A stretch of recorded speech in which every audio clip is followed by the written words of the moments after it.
Good looking now, G. Everybody has to tell you that it makes you beautiful.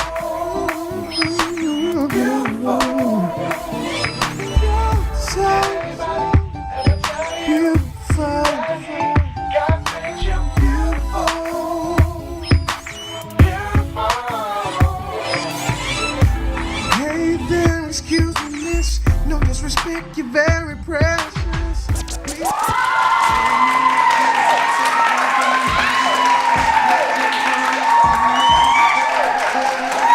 Hello everyone, welcome to The Hype. Today we will be discussing how the talk plays a pivotal role in the decisions teens make. Sex is something which is still a massive taboo in our culture.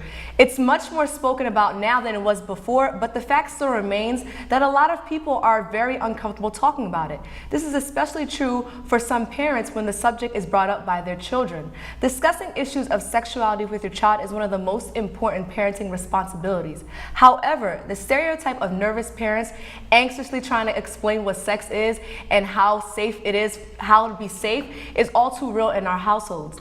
Joining us are guests, are young people who want to share how having the talk with their parents or lack thereof affected them in the decisions they made. Stay tuned, The Hype will be back right after this.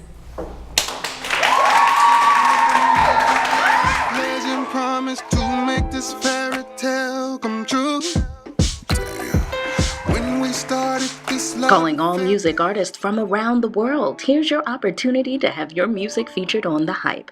We are looking for respectful hip-hop artists. R&B, soul, pop, dance, rock, and inspirational. All you have to do is send us 6 songs in MP3 format, 6 professional pictures, 1 music video if you have one, and a bio of the artist or group. For more info, visit clayphilly.com. If you're an African American girl between the ages of 14 and 18 and you'd like to participate in our workshops, please visit our website on the screen.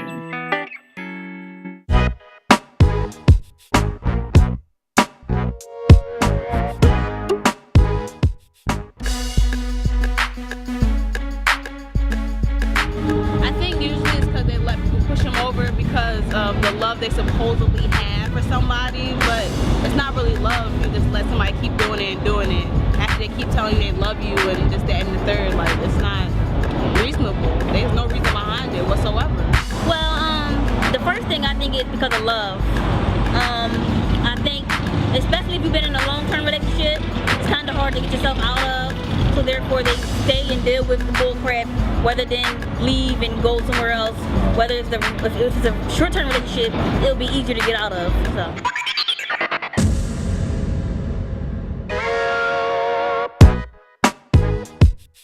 I'm Al Butler from 900 AM WURD. I'm Charisma McElwain from the CW Philly. Hey, what's up? This is Kyla Pratt. Hey, what's up? I'm O'Shea Loren from 100.3 WRNB, and you are watching The Hype. You're watching The Hype. And you're watching The Hype.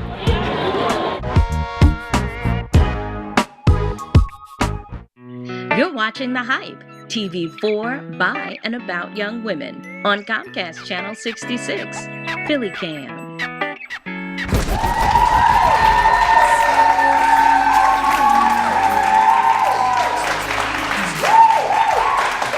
Welcome back, everyone. Make sure you guys give love to our Hype DJ 007 spinning music from local Philly artists. Today, the Hype Squad includes my co-host LaToya and Courtney, who will be making sure the audience has a chance to answer questions. Later on, we'll hear from Vanessa, who will give us a fashion and beauty report. Now we are joined by my guests, Mr. LeRon Smith and Miss Lori Moore. How are you guys today? Doing well. Okay. It's okay, because you know what? It kind of makes sense about this, because a lot of times when we're talking about sex, a lot of people are nervous. They don't really want to express what it is because it's still majorly taboo. But that's why we're here today. So I want you all to kind of tell me, when you were growing up, did your parents talk to you about this? Did you guys have the talk, or did you just not have it at all? She can respond first. I guess we had a talk. I wouldn't say it's the talk. It wasn't. It was kind of in between. It wasn't like the major one. Just kind of, she gave facts, I guess, but at the same time she was shy too. So I don't know. We were just a timid bunch. So basically I was aware of contraceptives and things like that, but we didn't really get into the nitty gritty. And I don't know, if I blushed, we'd probably just be beat red together. Just Wow. yeah. So not much. My situation was actually a little different. Growing up in a Christian household is the ideology behind growing up that way is that you abstain from sex before you get married, and that's it. The Bible says so. You do that. However, what's not taken into account is actual peer pressures and just wanting to fit in more ways than just just being cool. But I remember being 15. This was the talk. My mom said, "You're acting different. Are you having sex?" Came straight out with it. She looked at your eyes. You gotta tell your eyes. Listen, I was intimidated, but I answered the question. And actually, I was trying to be cool because I was caught up in the hype of just, yeah, you know what, I am having sex, Mom. And I said, was you that bold? Were you that well, bold? Ironically, I actually was because I was into the act. I was into the whole process of I'm cool. As a matter of fact, I'm gonna bring that attitude into my home because I didn't really have a conversation about it, and the conversation was there, and my father wasn't there to have the conversation with me like that. So that played an important role, especially with my mother not having the conversation with me. So. Okay. Do you think that your gender had anything to do with the way the conversation was conducted? For me, I don't think it was so much geared to gender, but just our personalities. Okay. We were both quiet, so I guess she didn't really suspect that she needed to have that talk with me because I was quiet. I was a nerd. I didn't care about boys or whatever, so it was more so that I was just me, not that I was a girl, I think. Again, at the age of 12, my father wasn't around, but I had uncles and grandfather that were very much involved. However, as I said previously, the ideology was, hey, listen, this is not what we do, this is not what we're about. So, not to sound bizarre, but I think it's worth putting out here now. My mom was 3 years late having a conversation with me because she asked me when I was 15, but I tried to engage when I was 12. And the fact of the matter of me being a son, I can go through the motions. I put on a good act job when I was home, but the older I got, she recognized, LeRon, something different about your behavior, and I believe it has something to do with me being a male and not having my father actually there to steer me in some directions. Do you guys believe, because we're talking about how we have this conversation, do you believe that the conversation that you had, or kind of the lack thereof that you had any effect on the way you had relations with other people? For me, yeah. I mean, it was a lack of the conversation, so when that guy came around, I was easily impressed, easily swooned, and bam, I was just talked into it, and that was it. So if she was more proactive about it, maybe I would have been like, please. Right. But I was easily talked into believing that I should engage. Yeah. I believe it was the lack of, therefore being a lack of from your parental, from the parental source. I began to look through for your peers, and you want to fit in, and so that lack of it definitely influenced my actions. Again, I just think sometimes it being taboo can have an adverse effect on the family, because not speaking can do just as much damage as just being ineffective with the talk. Right. Thank you. So now we're going to get some questions from the studio audience from Courtney. Yes. So first we have Nubia. And Nubia, what is your question? My question is, how do you know you're ready, and when is the right time to sit down and have the talk? Bye. Either one of you. You know what? I've been married, Lord willing, be 10 years in August, and my daughters are 10 and 7. And I've been having a talk since they've been in Pampers, as far as this is good touch, this is bad touch, and things of that nature. So the talk has always been around. They're comfortable just bringing things to me, and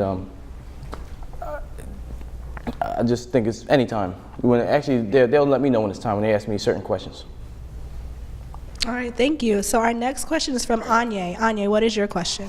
Why do parents find it so hard to have the talk with their children?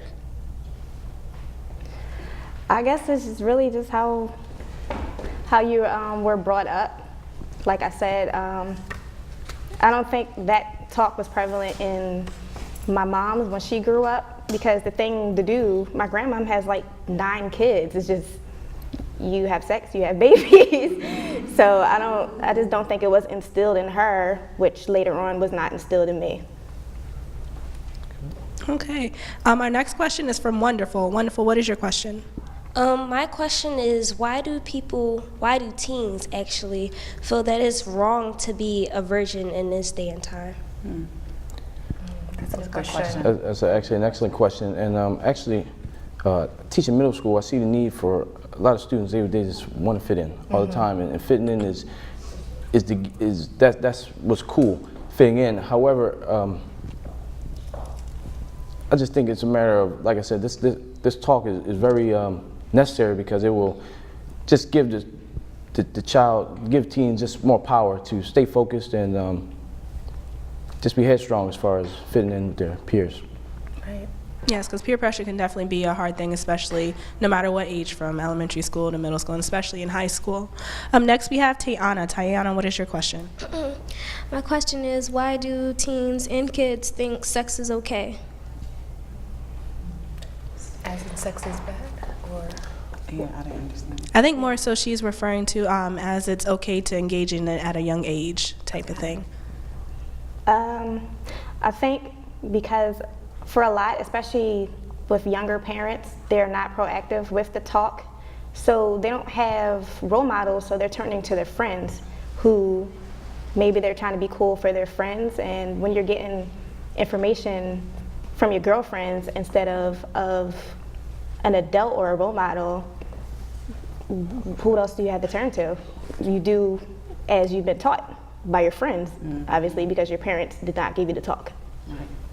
I think one thing that was great that you mentioned is that introducing sex at an early age is not necessarily talking about the act, but like good touch, bad touch, talking about your body parts to get that conversation going so kids can make that educated decision versus talking with their peers. Next we have Anaya. Anaya, what is your Before question? we get into that, thinking about what you said, we're gonna talk about how when we're young and we're getting under that peer pressure, we don't want to allow ourselves to be, too deep into that. And sometimes as young people, we should look towards our parents, because sometimes they might not want to be the first one to do it, but we can do it too, all right? So we're going to get more questions from the audience, and we're going to talk more with Lori and LeRon. But before that, please stay tuned. We'll be back right after this.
I finally come to realize that I really just don't think that you was ready for what I was ready for.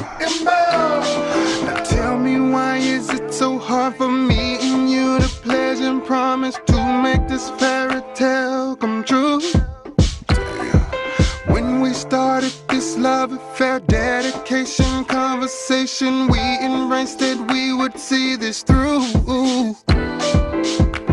Life's desires was always ready, willing to help us to make the right decision. So we could see that honesty was all I wanted when I said I do, but you weren't committed to me and you. I gave you so much of me. I gave you so much of me. Love and every ounce of what this could be. But because you wasn't ready to explore all the possibilities,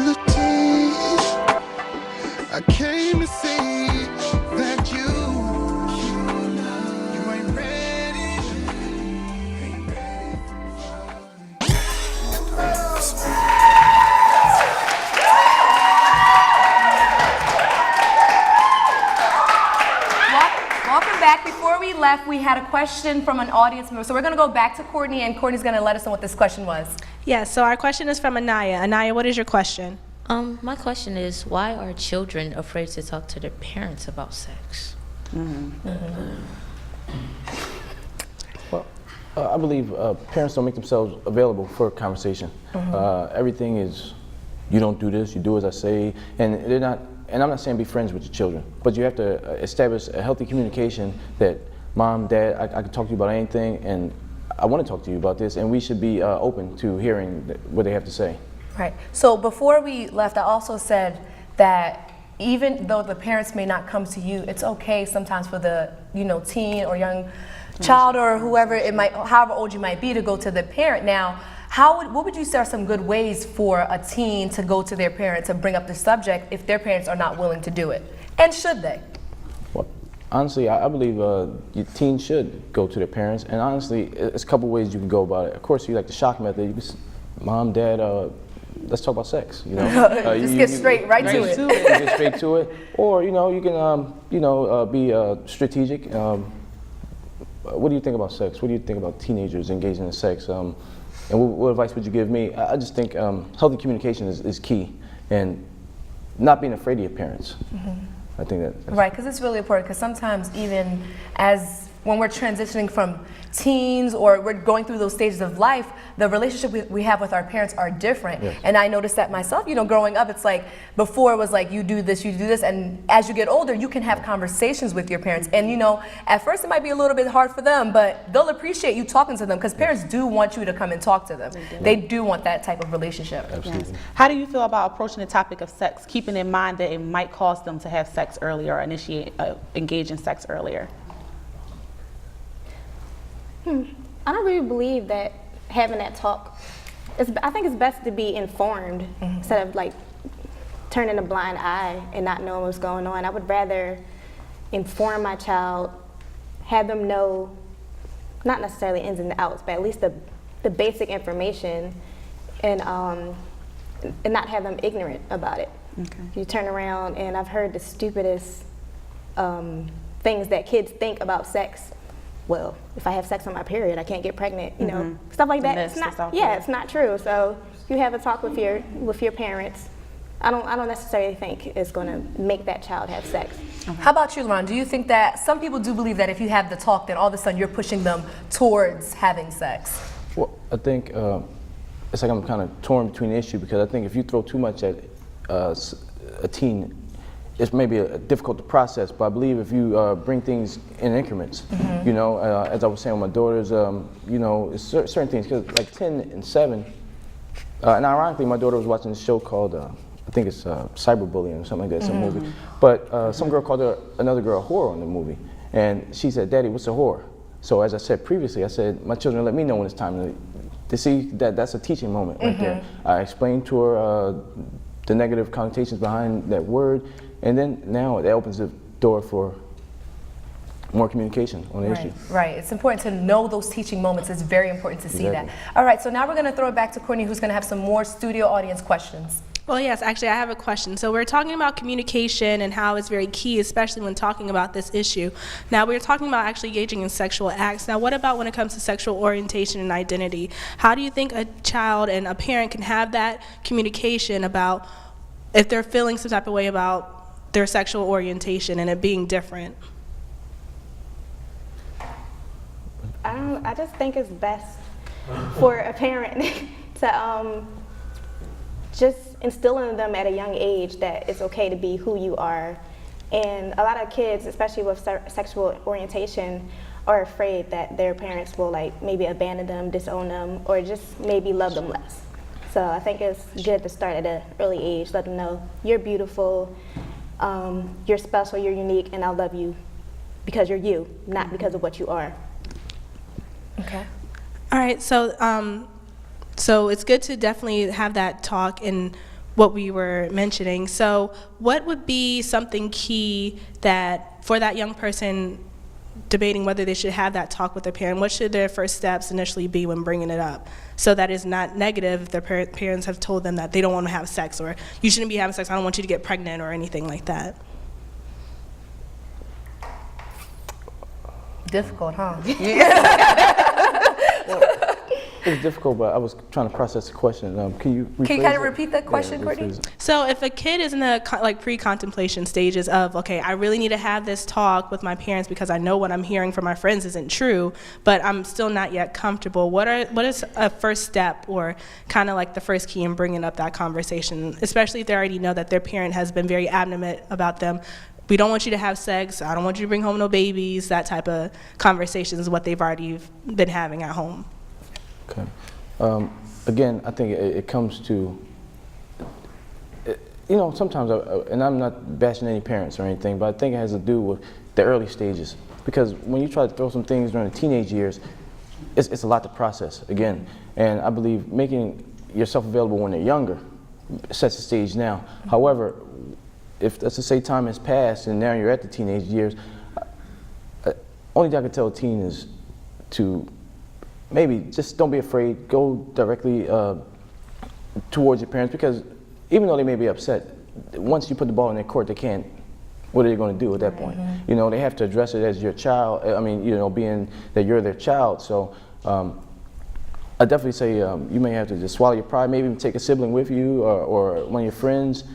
And maybe even say, hey, my friend wants to have a conversation, even if it may be about you. You take, my friend wants to have a conversation. Hey, Dad or Mom, can you explain this topic a little better? Really good. Because even though you hear your parent, the teen says, my friend this. So even though the parent may know it might be about them, it kind of eases the moment saying that it's my friend and not necessarily me. So even though you both may be really in tune with it, it does help the situation. And that's a very great point that you have there. And that's all we have for the questions in the audience. Back to you, Jessica. Okay, awesome. Okay, so we've been talking about teens, and we haven't really delved into what happens if you are a teen and you already become pregnant, but you didn't have the talk. Does a parent have that talk all in one? Do you think it's too late to have the talk? I don't necessarily think it's too late, because there are a lot of cases where the child becomes pregnant and then the parents will be like, well, it happened, and they don't address the issue at hand, and it happens again because they weren't taught to maybe, if not practice abstinence, safe sex, or take your daughter to Planned Parenthood or whatever and get contraceptives or something like that. So the cycle can continue, so I don't think it's too late. Okay. So yeah, I would do the all in on. Okay, all in on. Yeah. Okay. And LeRon, as a father, how do you plan to have a talk with your daughter about sex? Would it differ from if you had a son? I know this might be long, so you wrap it up in like 30 seconds. 30 seconds. No problem. Actually, it would be different with a daughter because I'm a man. I can deal with my son. I mean, the issue is going to be the same. However, the way I address my daughter has to be delicate with either one of them. It's delicate because my daughters are my world. And it's going to be delicate because I value women, and I believe they need to be treated like that. My son, I have to deal with him from the manner of treating women like they should be treated. So the gist of the conversation will be the same. However, my avenue for dealing with the issue may be slightly different because of the genders. Okay. Thank you both for joining us today and joining our discussion. We really appreciate getting it from both perspectives, okay? Thank you. Stay tuned. The Hype will return with a fashion and beauty update from Vanessa. We'll be right back after this.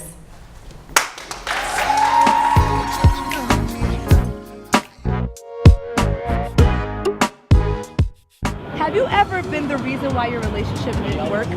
Yes, I have. Okay, why? How's that? Temptation. It's crazy. Cheating. A few times. Not cheerleading, just a few times though. Because I play basketball, I get a lot of things. You get a lot of attention? Yeah. And so you take sometimes. Now I don't. I turned over a new leaf. You turned over a new leaf. Okay. Thank you, Brett. Thank you. Marshall, have you ever been the reason why your relationship didn't work? Yes. How so? Maybe because I wasn't flexible with the person's schedule or how they felt. Have you ever been the reason why a relationship didn't work? Yes. The reason being I'm a strong-willed person, and the other side, they've been more introverted people, and they weren't as outgoing as I am. And really, they just saw that maybe I was intimidating towards them and may have been either shy, jealous, scared, or not able to want to even commit to making themselves better, to change their education level, whatever it is to take, to make them a better person. And me not wanting to change who I am and not wanting to change who they are, because it's choice. Life is choice, and they have to make their own choice like I made my own choice. And that's why sometimes I'm the reason why, and I accept it. And I say, well, you're not the person for me. You're watching The Hype, TV for, by, and about young women on Comcast Channel 66, Philly Cam.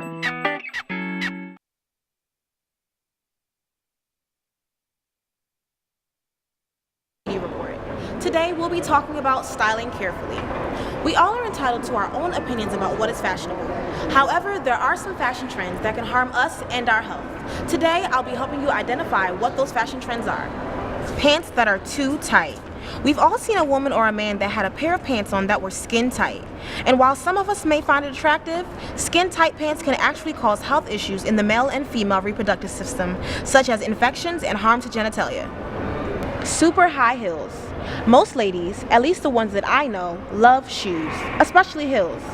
However, according to an article written by the Huffington Post, wearing high heels habitually can actually lead to damage in the knees, hips, back, and tendons. This is because all of the body's weight is placed on the ball of the foot, which over time can greatly cause stress. So be sure to wear your heels in moderation. Flip-flops. These shoes can come at a low cost to your pocket, but they come at a high cost to your health.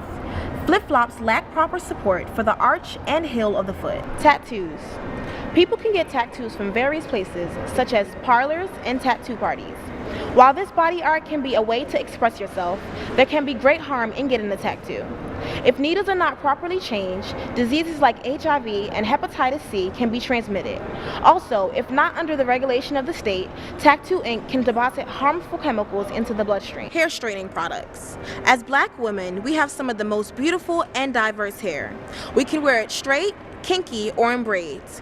However, straightening the hair can not only damage the hair follicle, but can also add damage to your health. Many hair straightening products actually contain large amounts of formaldehyde, which can irritate your eyes and nose and cause issues for those with asthma. Remember, it is possible to look great without affecting your health. Just do these things in moderation. Because while looking stylish will only last a moment, a lot of these health effects will last a lifetime. I'm Vanessa with your Fashion and Beauty Report, encouraging you to style carefully.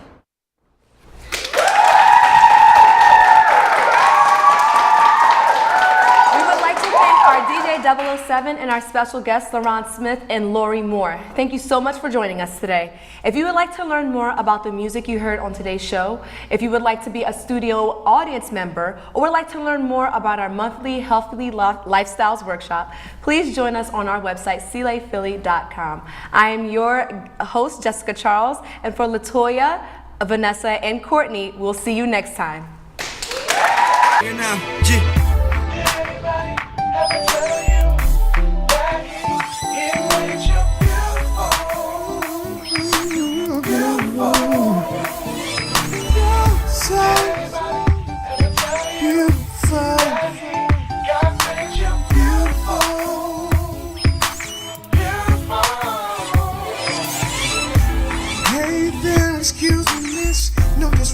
You're very precious.